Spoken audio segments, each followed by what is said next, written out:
صرف 2-3 دلیلیں۔ سب سے پہلے نمبر پر صحیح مسلم کی حدیث 1961 نمبر پر نبی کریم صلی اللہ علیہ وآلہ وسلم عید الاضحیٰ کی نماز پڑھ کے نکلے۔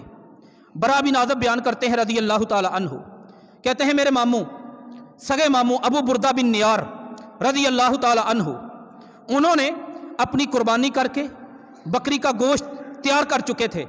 نبی کریم صلی اللہ علیہ وآلہ وسلم نے دیکھا، فرمایا ابو بردہ یہ کیا کیا ہے؟ حدیث کا مفہوم ہے، کہنے لگے اللہ کے نبی صلی اللہ علیہ وسلم میں نے سوچا لوگ سب قربانیاں کرتے ہیں عید کی نماز پڑھ کے، جب عید کی نماز پڑھ کے قربانیاں کرتے ہیں کافی وقت گزر چکا ہوتا ہے، کئی لوگوں نے گھر میں گوشت پکانا ہوتا ہے، میرے دل میں ان کا درد، ان کے لیے ترس، ان کے لیے احساس پیدا ہوا کہ میں قربانی بہت جلد کر لیتا ہوں، عید کی نماز سے پہلے کر لیتا ہوں تاکہ میں قربانی کا گوشت ان گھروں میں پہنچاؤں۔ فَأُطْعِمُ أَهْلِي وَجِيرَانِي وَلِأَهْلِ دَارِي، اللہ کے نبی صلی اللہ علیہ وسلم میری نیت بڑی اچھی ہے۔ نیت کیا ہے؟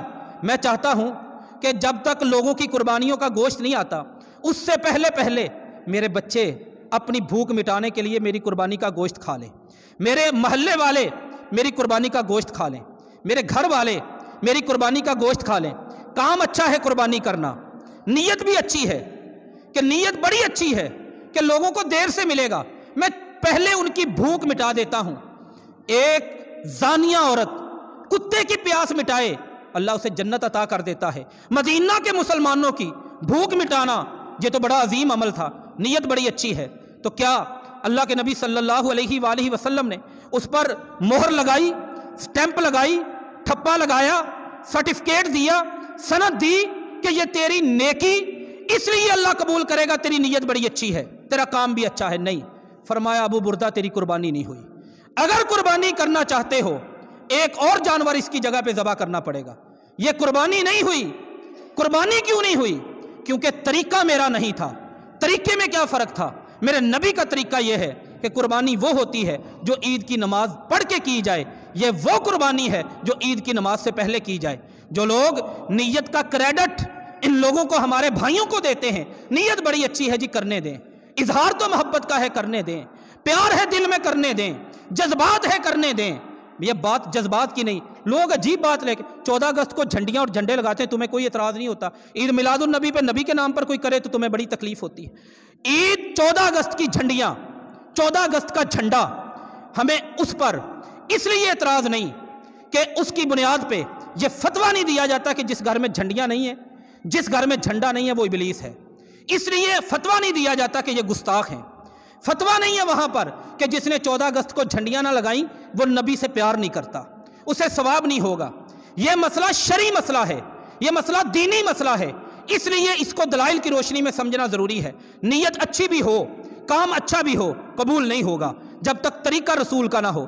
ایک اور آخری حدیث، سنن دارمی میں 204 نمبر حدیث، صبح کا ٹائم، ایک صحابی ابو موسیٰ اشعری رضی اللہ تعالیٰ عنہ عبداللہ بن مسعود رضی اللہ تعالیٰ عنہ کے دروازے پہ بیٹھے، فجر کی نماز کے لیے نکلیں گے، اکٹھے مسجد میں جائیں گے، اور لوگ بھی بیٹھے تھے، یہ بعد میں دوڑ کر وہاں پہ پہنچے تھے، دروازہ کھلا، عبداللہ بن مسعود باہر آئے رضی اللہ تعالیٰ عنہ، کہا کیسے ہو؟ ابو موسیٰ اشعری تیزی سے کھڑے ہوئے، کہا میں مسجد میں گیا تھا، جامع مسجد میں نماز پڑھنے کے لیے، صحابہ کے دور کی بات کر رہا ہوں، میں اپنے مسلک کے کسی مفتی کا فتویٰ نہیں دے رہا، کسی مورخ کی تاریخ نہیں، صحابہ کے دور کی بات۔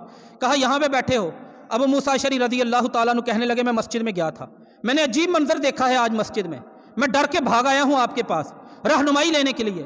کیا منظر دیکھا ہے؟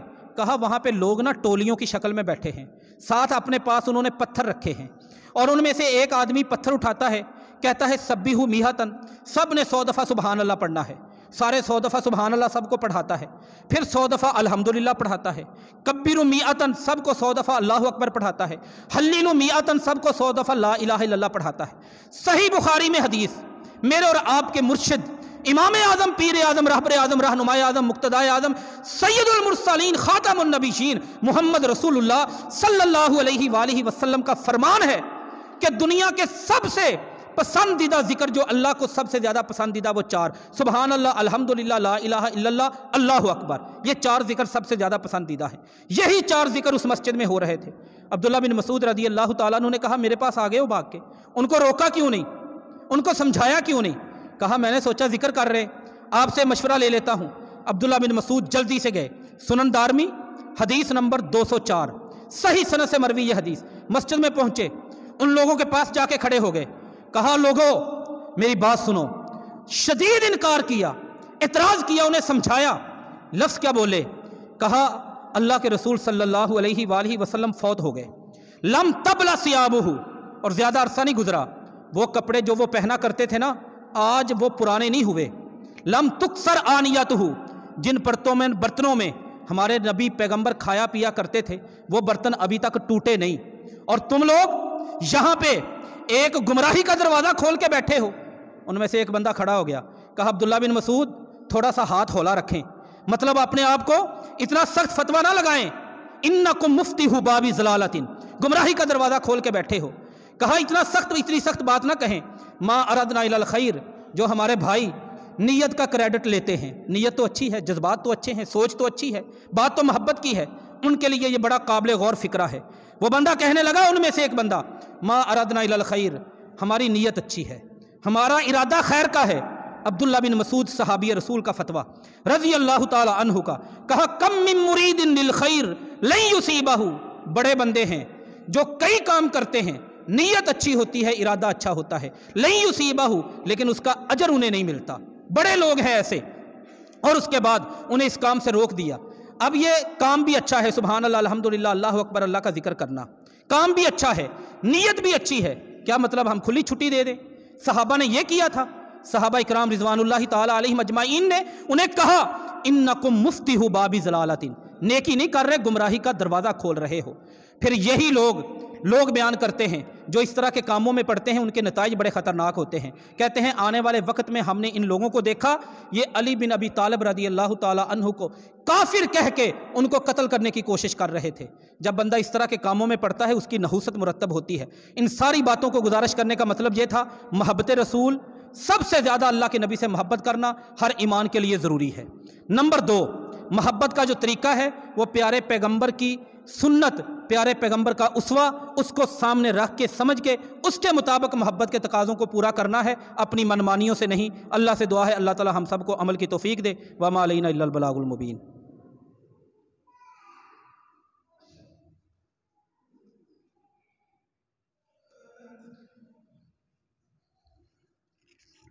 ان الحمد للہ نحمدہ ونستعینہ ونستغفرہ ونعوذ باللہ من شرور انفسنا ومن سیئات اعمالنا، من یہدہ اللہ فلا مضل لہ ومن یضلل فلا ہادی لہ، واشہد ان لا الہ الا اللہ واشہد ان محمدا عبدہ ورسولہ۔